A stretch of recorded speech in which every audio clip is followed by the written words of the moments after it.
of the Web3 Summit.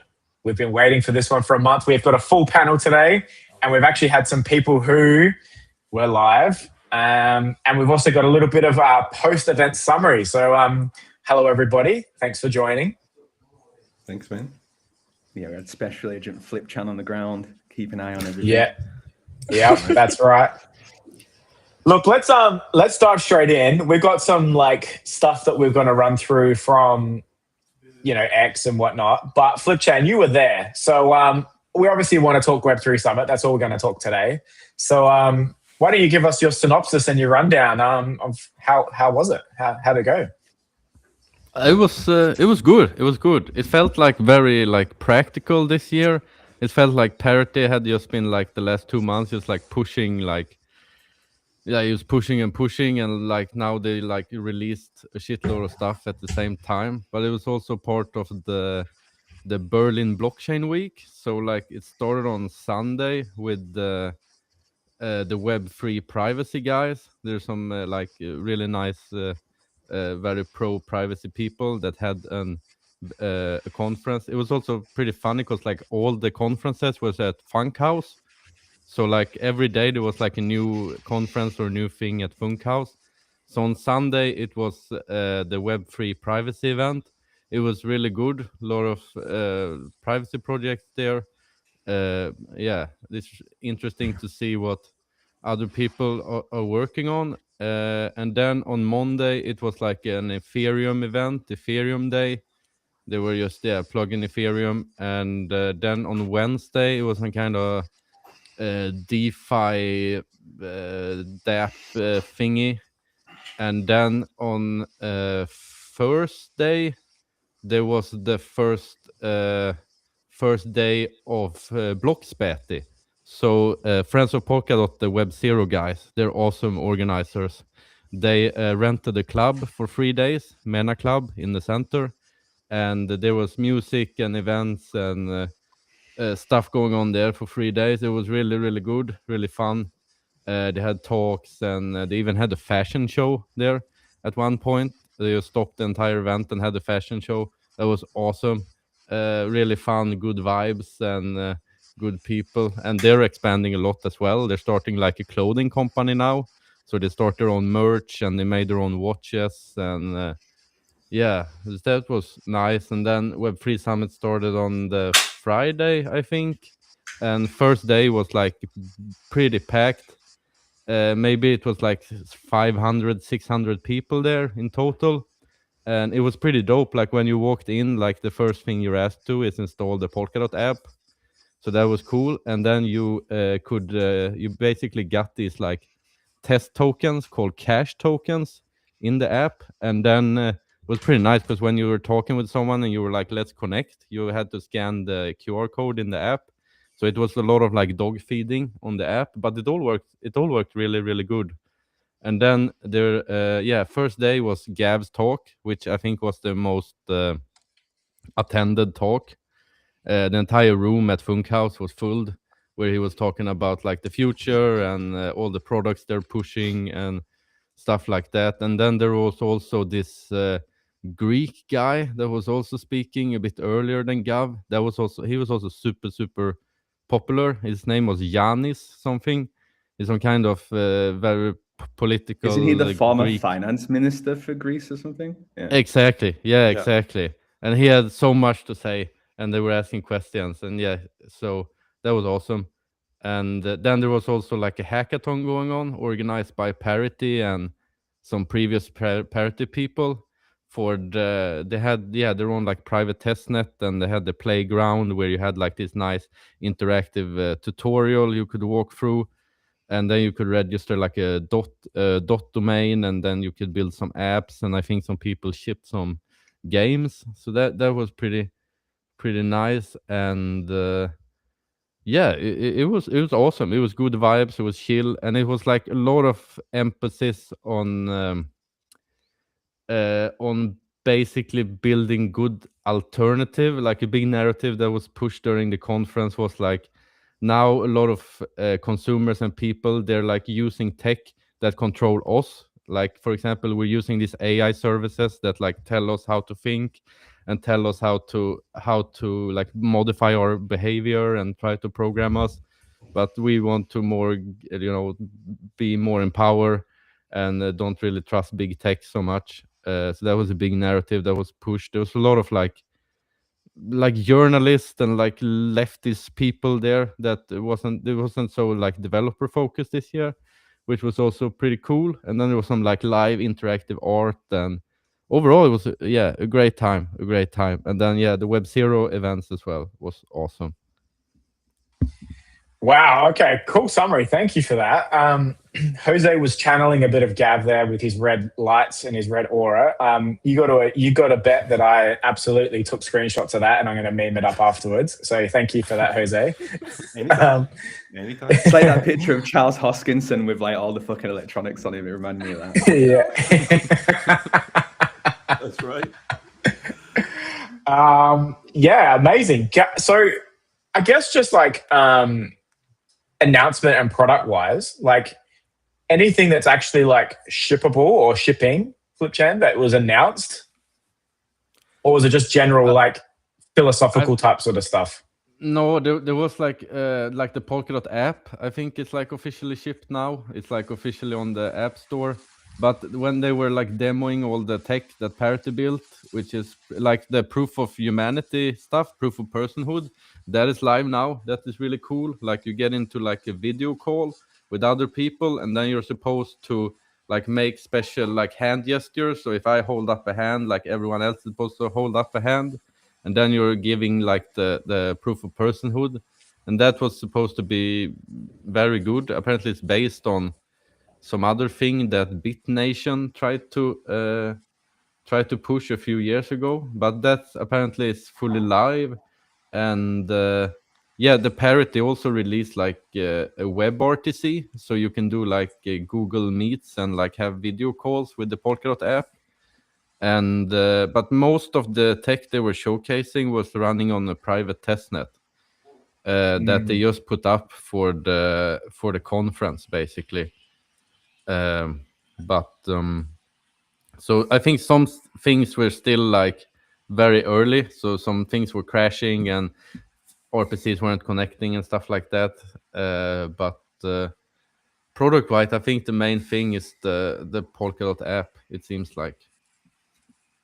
Interesting. So I've been trying to download this and find it, and I don't know if it's region based, but I can't find it. I don't know if anyone else has had any luck at all. Same. No, might have been made private again while the update stuff. Like as far as I'm aware, it is in the app stores, but it might have been taken private after the event or something, maybe. I think it's available for Android, but not for Apple, because they're having problems with Apple because it's like a crypto app, and Apple like hates crypto apps or something like that. Yeah, Apple. If you include the word DApp anywhere, they assume that you're trying to get on their monopoly of owning dApps. So you have to call it something else. Like, so if you have Nova Wallet on Android, it says dApps, and in iOS it says browser. Yeah, they're quite picky on it. Interesting. Oh, I have an Android, so I'll go play that. One more thing, they shipped like a desktop app as well. So they shipped like Parity has built like their own browser, so you can publish like a domain, and then you can use this like special browser that Parity built to access it. It's called the Polkadot desktop app. It's also pretty cool. Yeah, the whole like new stuff, it revolves around, I think they call it Trinity. I know it's Triangle, but you have like the Polkadot mobile app, the Polkadot desktop app, and then this method that we spoke about on the show before of having like actual decentralized apps and stuff. It's pretty cool.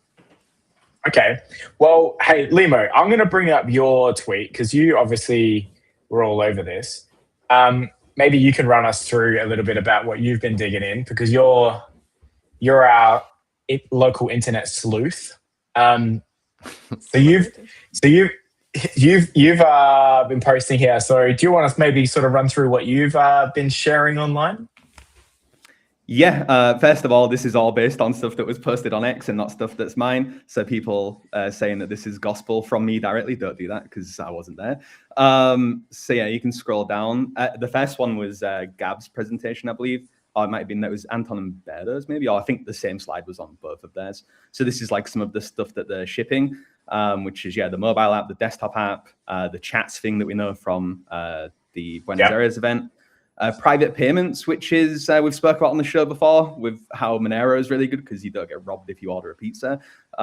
That's cool. The audio and video call stuff, I know that Flipchan, like a day before, heard about it and was really hyped.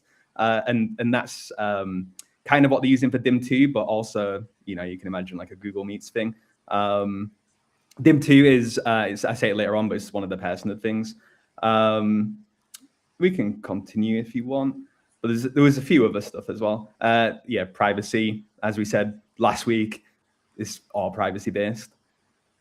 This was what we're saying about the Jose Darth Vader reference, but the red line. Yeah. That tweet's just, a lot of this was obvious in December what they were doing if you looked at Twitter. Another parity thing. This is the Trinity that I just spoke about. So you've got the Polkadot mobile app, the desktop app, and the web gateway, I believe is what they call it. What's the difference between these two? The desktop app and the gateway, web gateway?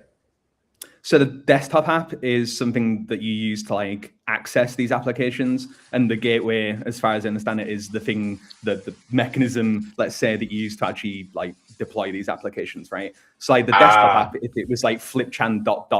you could type that in and go to Flipchan's. It's like a browser, like a Brave browser, almost. Yeah, so you access like other people's websites and stuff like that, and it's all running on the Bulletin chain, which I think is live on.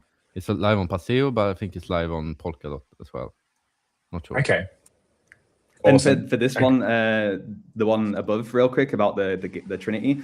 So this is something that's probably quite cool for Ethereum people. So there's some applications that I believe the correct term is used by criminals. So they're blocked, like Tornado Cash, but it's also used by legitimate people. So like Infura, which is the main RPC of MetaMask, doesn't let you connect to Tornado Cash's main website.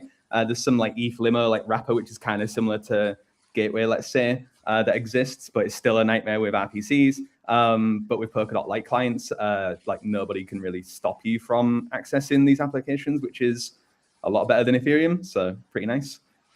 That's pretty cool. Okay. We got some more. There's loads. You can scroll down quite a bit, I reckon. Keep going. Oh, this is the DIM stuff. So what we spoke about, the video app is one above, is DIM2, which I've been wanting to talk about for ages because I tested it a while ago. So DIM2 is basically you have I believe it's 6 participants and it rotates. So one person is assigned as the leader each round. So they do some like hand gesture. I would say to anyone that cares, do something in front of your face because deepfakes are really shit at doing stuff in front of your face. And basically, the leader does an action, and then everyone else has to copy it. And then at the end of that round, you say who did it correctly, because then hopefully they're a real person, and it rotates around. And then I think after you go through all of those people, there's another set of different people. And then if people said that you're an actual person, you get, I'm going to call it reputation, like personal reputation. So it's not like you have to start every meeting like this, like it's some welcome to the meeting ceremony. It's like, it's like you can verify yourself. Yeah. So DIM1 is the tattoos, which get flooded a lot, but some people like them. DIM2 is the video thing, and DIM3, I'm assuming, because it says remote no, is if you're at an event with someone that has personal status, they can testify, let's say, that you are a real person, right? And give you some starting rep or something. Interesting. Okay. And so like if you and I had both done like DIM2 and we met up in person, we could DIM3 each other? Yeah, I think so. I'm assuming that's what it is anyway. Yeah, okay, cool. It probably helps with actual events as well, because the people that are in high concentration of Polkadot user areas are going to find that a lot easier. Otherwise it might be a couple of times a year, but that's cool. Okay. It was pretty funny during Gav's talk. They programmed the Polkadot app to go off, and then it was supposed everyone in the audience was supposed to get on this call and do the proof of personhood.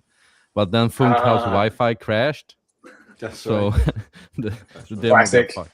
Yeah. Classic. This is the playground stuff, more personal stuff.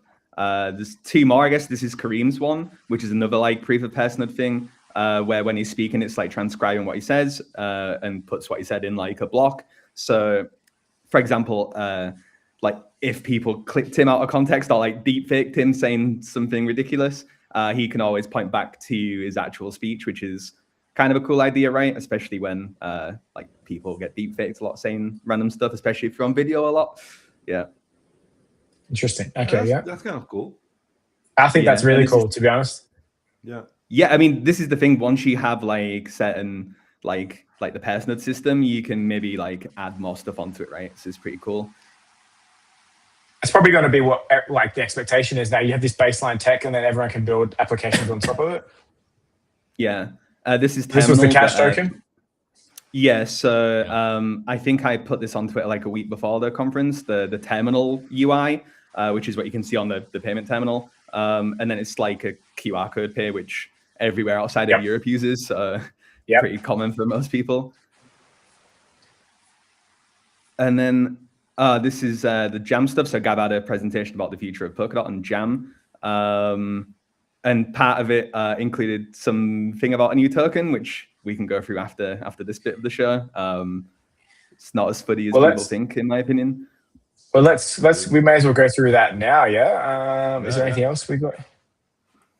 No, the rest of it is my political takes at the end. Well, for those that want to hang for that, maybe go follow Limo XD, and you can have a sauce. All right. Well, let's have a look here, because this was exactly what you're talking about here. Yeah. .dao and the need for Jam KB. You have a summary on your on your. I just got like some notes. I can go through them if you want. Yeah, let's have it. Yeah. So yeah, this is like an article about Jam KB, or the Jam Access Token. I think the name is not set in stone, right? So this is like Gavin's personal thoughts on this topic. And at some point it needs to go through governance, so don't see it as like set in stone. There's been things Gav said before that's changed, like PUSD over Holler. Now they're using Holler for a bit. So stuff is like, it's just ideas, right? And then hopefully when there's an idea out there, people comment and stuff, and then it might change into something that we actually do. So this is proposing that there'll be a token for Jam with a fixed issuance, where one Jam KB, or Jam Access Token, is 1 kilobyte of Jam RAM memory access. So it's proposed that there'll be 21 million Jam KB for around 20 gigabytes of RAM memory. If RAM becomes cheaper, he is proposing that perhaps these tokens become worth more than 1 kilobyte of storage. But it seems that he personally doesn't like the idea of minting new tokens if there's more RAM, right? So existing holders just get a benefit if there's more RAM in on Jam validators, or whatever you want to call them. Wait, so fixed supply or not fixed supply? Fixed supply of 21 mil is what he's proposing. Yeah. So if there's more RAM on the machines because RAM gets cheaper, then one token just gives you access to more RAM. More RAM. Yeah, sure. He's proposing. Sorry. The design was like meant to basically work with market forces, right? So there is a lot of demand. Your token will buy less memory, like on the system, like RAM memory. And if there is no demand, it's just cheap, right? So that's simple. Those market forces, right? Yeah, he talks about that. So he says like he's proposing that the DOT remains the same, obviously, governance, staking, collateral, and core time payments. And yeah, this will be an inelastic supply with a fixed cap. And then price discovery, as Jose said, is like market forces. It does go on to mention like it might be an idea to drip feed tokens into an on-chain exchange. Me being a hydration person, in my head, I'm like, okay, if we're drip feeding it, maybe like LBP mechanism from Basilisk, bang that on Hydra, price discovery that way could be interesting. Because setting an actual price could be rather difficult, right? So an LBP mechanism might be good there. But it is proposed, so this is where people were fudding a bit, because they just assume it's going to be like an ICO and stuff. At the end, Gav does mention that in his idea, the Polkadot DAO will own 100% of the tokens, and it's up to the DAO with whatever to do with it. Interesting. So, then other people will go, oh, but the foundation has loads of tokens. but they don't have more than 51% of the supply. You can always outvote Web3 Foundation if people care enough. He does mention it might be an idea to give some jam access tokens, jam KB, to developers. I would say as like Polkadot holders, we should be careful on who we give it to, because if you go back like 2 years in OpenGov, there was people that were regarded rather highly, developers and all sorts of people that have now like left. So maybe maybe it's a bit too extreme. Maybe use the PCF so that if they leave, they have to send it back. Maybe there's some agreement that if you bounce, you can't just like market dump it and you have to send it back. Could be an idea. We do have a legal entity representing us, right? But I don't think it's as footy as people think. I think it makes some level of sense. And he does go on to like talk about why DOT isn't a good fit for it. And I think the fact that the DOT DAO owns all of it, it's the same as call time NFTs. Like technically, it's kind of the same. Probably if this was presented as Jam Core NFTs or something like that, people wouldn't give a fuck and FUD. But it's like a similar thing, right? And I assume you buy them with DOT would be, or PUSD would be a good use case of DOT and PUSD, right? Yeah. So I just want to double click on this. So why not DOT? So could you like maybe just like dumb that one down a little bit, like what the thought process was here? Like why couldn't it just be an extra use case of DOT? Yes. So the one is so that there's a set amount of tokens for a set amount of access, right? Like one jam access token is 1 kilobyte of memory. So if you did that for DOT, so you took the current supply of DOT and was like, okay, this amount of DOT is this amount of memory, it becomes an issue because there's so much DOT that's either like, there's people that own DOT that are dead that we don't know about. There's loads on exchanges. There's loads that are just locked in staking, loads that are collateral. It becomes kind of a bad asset to use for this stuff. Because like more than half of the supply is in staking, so then it's like half of the RAM would never be used, maybe. So it becomes like a bit of a wasteful way of doing it. At least that's how I see it, right? Yeah. Okay. So there's overhang there. Because the other thing that you could do, sorry, Jose, the other thing you could have been done is, I don't know the economics of this, but like you have to like bond or lock up DOT to be able to mint Jam KB or something like that. But yeah, no, that makes sense what you're saying. Sorry, Jose. Yeah, I'm looking at these like and looking at on the vibes out there, right? And it seems that people is really confused with this token, right? Some people will see it as a monetary play, and I see it more like a software play, right?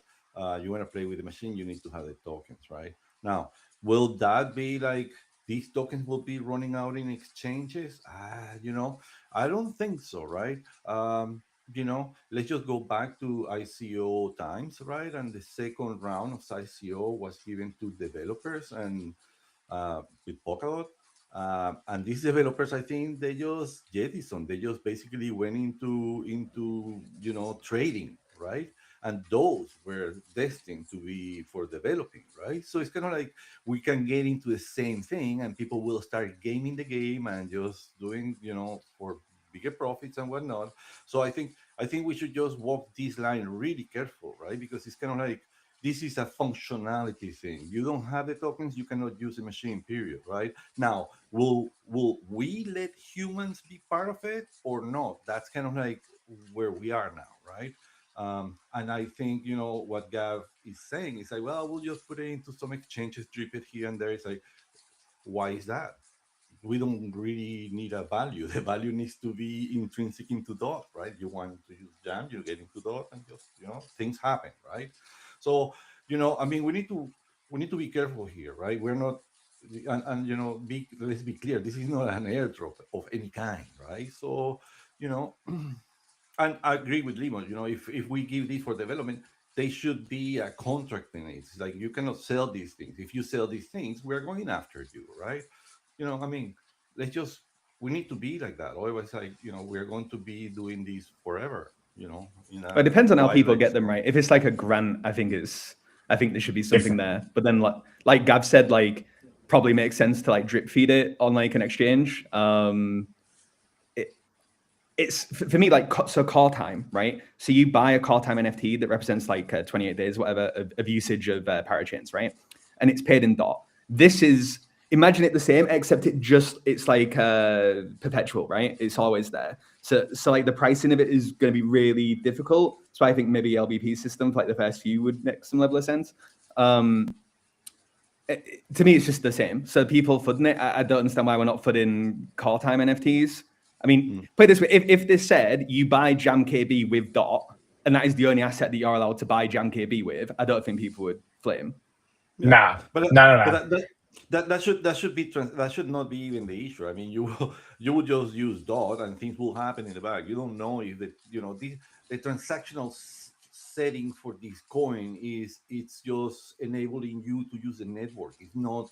Yeah. There is no value in it. The value is you have the privilege to be in the network, right? So let's just not try to game this Jam token with a value, because the value is, your software, how, is the blood of your software, basically.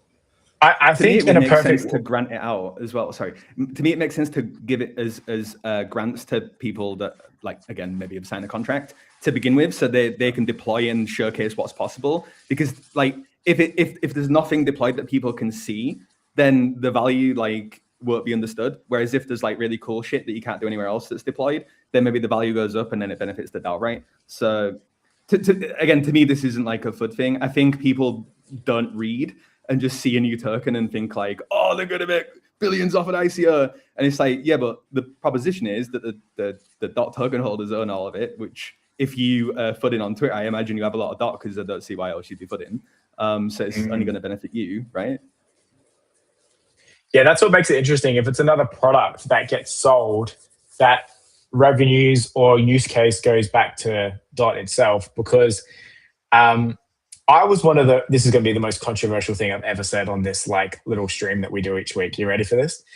I was one of the 5 people in the whole entire world who actually voted yes, that I think that we should rebrand. I was all for that. Because I think that the technology is the strong suit. And we talked about this as well. Like, BitTensor is Polkadot, but rebranded and wrapped up differently, and now has a bigger market cap than Polkadot. And as much as Jose, I agree that in your perfect world, we didn't have to put a monetary value on these things. But unfortunately, as humans, we've proven that we cannot do that, and where we've put a monetary value on literally everything in this whole entire world. Like, commodity trading is people trading gold for wheat, or we're trading Chinese yuan for Thai baht. Everything that we do, even to the point now of carbon credits, we've put a monetary value on, where you can go buy and offset your carbon footprint. You can go and buy rewards points. Every single thing in this world, we've put a monetary value on. So I agree with you. In a perfect world, you're right. But that's the first thing that people are going to think about. What is the intrinsic value of this network? And all people see, again, I still do some media in this space and some paid media in the space. And one of the huge problems that came out after the Web3 Summit is that it was something like 70% of all the comments was all DOT token price commentary, which is obviously problematic because it's a distraction from what people are actually trying to do. And so for me, the headline thing here is always first going to be how does this build the DOT price? Because as we sit right now, 88 cents. So it's not like we've had a post Web3 Summit liftoff. And the main thing was we need a replacement use case for parachains. The parachain use, that was the use case for the DOT token, and that got removed and not replaced. And so I'm all for it. I think it's cool. I'm actually the same with you, Limo. I don't think that this is a bad idea at all. I was all for the rebrand and Jam token, bring it on, because the tech is good. We've always known that the tech is good, but there is the stigma attached to the past, and we need to get that out of the way so we can grow again. It's you burn the forest down so it can grow back stronger, sort of thing. Bear in mind, last year when there was a leak, and I believe Alice and Bob even asked Gav on what was the podcast, the fellowship on or something. I was a bit footy because this kind of information wasn't out there. But after reading this, it makes a lot more sense to me, and I don't think is very footy. Might be footy if it was okay, 50% of all of the supply goes to me, Gavin Wood, or something like that. But it's not that. So it's to me, it doesn't seem that big of an issue. I would even say again, give some of the supply to like Parity with a contract or something to like showcase the tech, and if they do a good job, then they can keep it. Because I think we need to showcase what's possible and then get people excited, and then maybe do an LVP of some of the tokens and make some money for the DAO.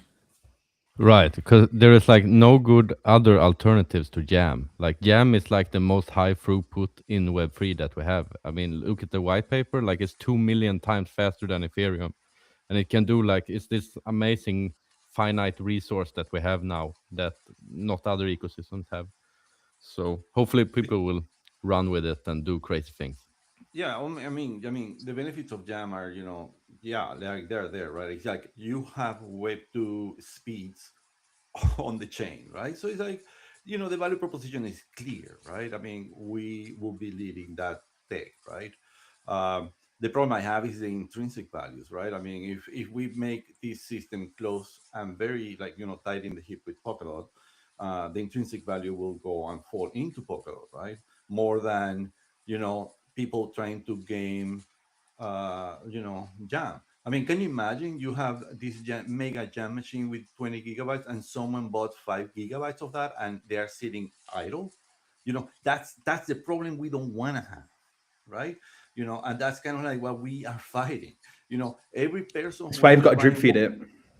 Yeah, well, exactly. But again, these are all mechanisms and we need to kind of play with them and see where they fit better, right? But it's like, we don't want to be in that situation on which people is choking the network because they they have the funds and they can act on it, and then by doing that, the price will go up or down. This thing cannot be game. This machine to machine kind of interaction between Jam and Polkadot cannot be game. That has to be like a gate there that is impenetrable, right? In my opinion, that's what I take, right? In that way, you need to use the computer. Yeah, you use the service Jam, and the program will do the exchange, will do the whole thing, and yeah, you have a supercomputer running on Polkadot now, right? All right. So Limo, also, just so hopefully soon. So in my thread, I mentioned that Gav and Erin from Parity had a fireside chat. A lot of this token stuff Sav had is spoke about in this fireside chat. So whenever the recording's released, I'd watch that. In addition to this podcast, to try and understand like what's going on, and then form my opinion from that. And then if there's anything that's not just crying about tokens for some reason, post it on the forum and just say like, I think that the pricing system should be like this or whatever, right? I'm assuming the input would be very well welcomed by people. Yeah. So just so I'm clear, and we can obviously be clear in our information here. So this doesn't work like a gas token where it gets burnt. If you've got it, it works more like the NFT where you've got it and that's your space for in perpetuity. So like, yeah, kind of. I believe so. You hold it, yeah. Interesting. So that makes it pretty valuable. You're effectively owning like one, whatever it is of Jam by owning the token. One unit of live memory, basically, that allows you to be instant access to any operation you have. So if you have a program, a bank will look like, they want this, right? And they will have probably some tokens, located. This is ownership in Jam. You own Jam, effectively. You own space in the Jam network. Yeah, I think that's hugely valuable. Like, and if the Polkadot DAO... Absolutely. Like, and if the Polkadot DAO owns a whole lot of these tokens to offload, like that's pretty valuable, I reckon.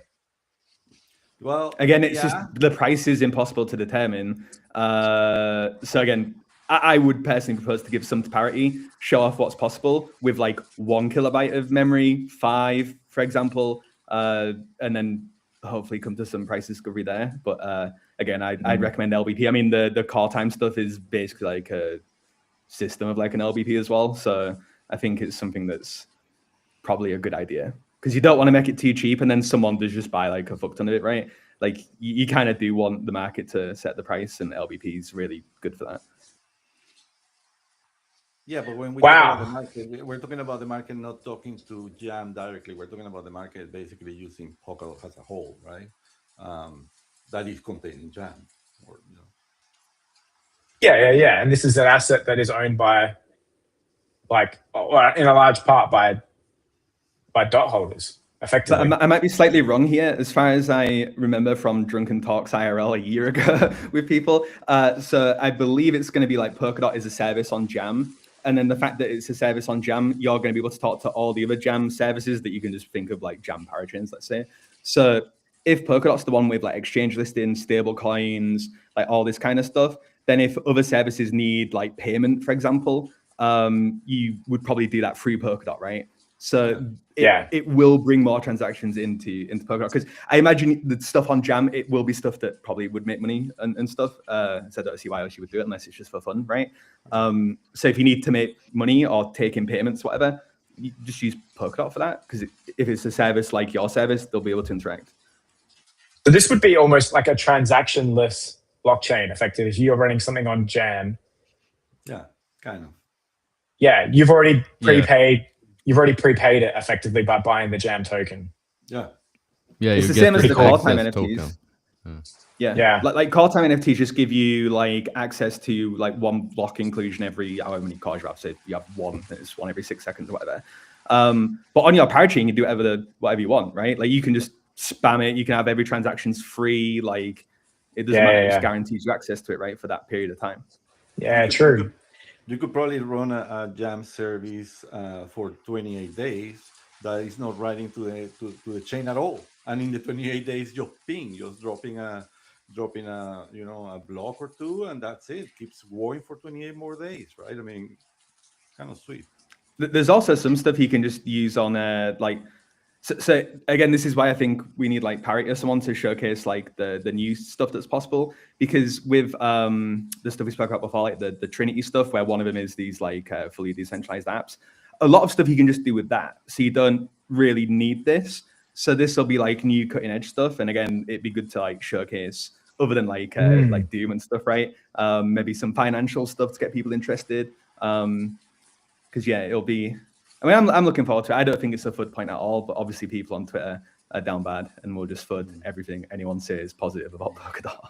Well, it's just a different way of thinking about like these blockchain ecosystems, because we've always thought, okay, gas token, staking token, voting token, number go up the more users you have. But this is like a very different paradigm and a very different use of the technology. Pretty cool to think about. And I agree, like if it was like, maybe it's some sort of LLM model, like, I don't know, maybe it's like you said, a bank.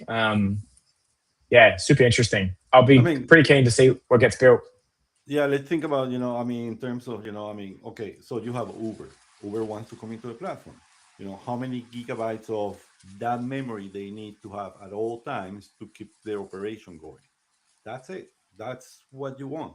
Can we sustain that? Because I think you can, in the Jam scenarios, you can do multiple Jam clusters too, independent from each other, I thought, and interconnected, right? So it's kind of like we can also scale the compute side, right? So like Jam layer 2, is that what you're saying? Well, no, it's Jam, but it's just more distributed. Like, you have Jam in London, and then you have Jam in Hong Kong, and they are connected, but they can act independently too, right? Hopefully, I don't know. Maybe I'm just making shit up. Wow. Any other comments on that one? I have one. I didn't get like a full screenshot of it, but Parity built is like you can live stream what's happening on Jam, and the website is like jamtoaster.network, but it's / something, and I don't know. But basically, Parity is like having Quake and Doom like live play on Jam, and then you can like live stream the video feed of like what's going on in Parity's Jam cluster. But you need to it's / something. Yeah, so you need like, I didn't get the full URL, or it's like this website something. I can share the screenshot in the chat, and then maybe we can have it posted as a comment. Again, the interesting thing of like Doom and Quake is this is like audio and video directly from a decentralized network, right? That's why people don't understand, like, oh, why do I give a toss about Doom or whatever? It's literally because it's from like the validators, let's say, like it's from a decentralized network. So if you've got audio and video, you can anything audio, video, you can do. Imagine what else you can do. I know Michael's going to be setting up a football live streaming service on I was like, where are you going to go right here now? What? It's PG, just the occasional F-bomb, but it's PG this show, mate. Come on. My life is PG. I'm trying to bring out that spa image you've got here, Flip Chan. Wow, well, like very cool, but very technical. And so I think obviously we're going to have to wait for like a lot of the content to come out, like before we can actually like, you know, really get the message out to people and understand exactly what we've got here. But yeah, very different from what I was expecting. I'm not going to lie. Like I was expecting like application live now, like let's go. But still obviously a little bit philosophical still, yeah. But one thing that's positive is now that it's out there with like everyone tweeting about it, now they'll actually talk about it, right? Because I believe what it was is they didn't want to talk about it in case someone like front ran them or something, because like Vitalik and stuff keep doing blog posts about stuff that's very similar to what's going on. So I'm assuming now there'll be a lot more communication about it, especially when they do the recordings. It'll all be clipped, and I'm sure. So yeah, hopefully the communication drought is over and we can have some fun again. Because that was the one, wasn't it, where Gav went and spoke at whatever ETH conference it was and gave Vitalik the Jam grey paper, and then all of a sudden Vitalik like blog post about RISC-V or whatever it was, like wallets or something like that. Yeah. Like the next RISC-V week. trendy. Yeah. And probably some words were cross about the blog boy, right? Interesting. I know. Well, all right. Well, we're obviously going to have heaps more info that comes out, and we'll keep everyone posted on like any of the actual applications being live and all the links and all that sort of stuff. But yeah, very cool. Any final words from anyone today? Yeah, stop commenting under my tweets, blaming me for the price of DOT, please. Thanks. So yeah, I'm going back to basically the reduction of the issuance reduction in Polkadot and how it's backfiring at this point. So people who were making dots, now they're not making as many, and now the price is down, right? So the change was correlated to, hey, the economic theory indicates that if we do this will happen. Well, guys, sorry, all wrong. There, I have to drop that. I think we'll obviously, it's kind of like one of those scenarios where like you don't know what's a result of like market sentiment. You don't know what's a result of the fact, okay, we're in a bear market. Bitcoin is now just dropped to 61, but I've got a live ticker right next to my desk, what I keep pointing to. Like if Bitcoin was to rip right now back to 90K, like what do you think would happen to the price of DOT? And nothing's changed fundamentally inside Polkadot. Nothing. So you don't reckon it would move at all? No. I mean, Bitcoin has been used as a vehicle to take money into Russia for the war. That's it. And they have, for 4 years, they have gained the whole system. They bought all the DOT they could. They bought all the alts they could. And if you see the up and down of everything comes down and up at the same time. It's because you have few holders doing those moves, right? So, I don't think so. I think Bitcoin will keep going down, right? And I don't know how low we are going to go, but people who has locked their tokens for like, with a value of half the network of value, for years, that's the people who are holding the network, right? By securing it. Now they are just turning around saying, well, is it going up or down, right? A lot of it macro though, right? Like AVAX was 140 in 2021 when DOT was 50, and now it's $6. So that's down like 90% whatever. Same as DOT. Like it's a lot of it's macro. Like when interest rates are up, people are less risky. So also like for normies, Bitcoin is risky as anything, right?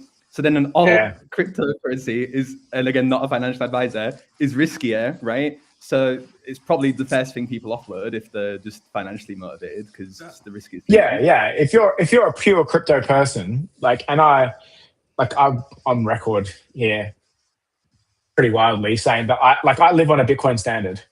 So like everything I buy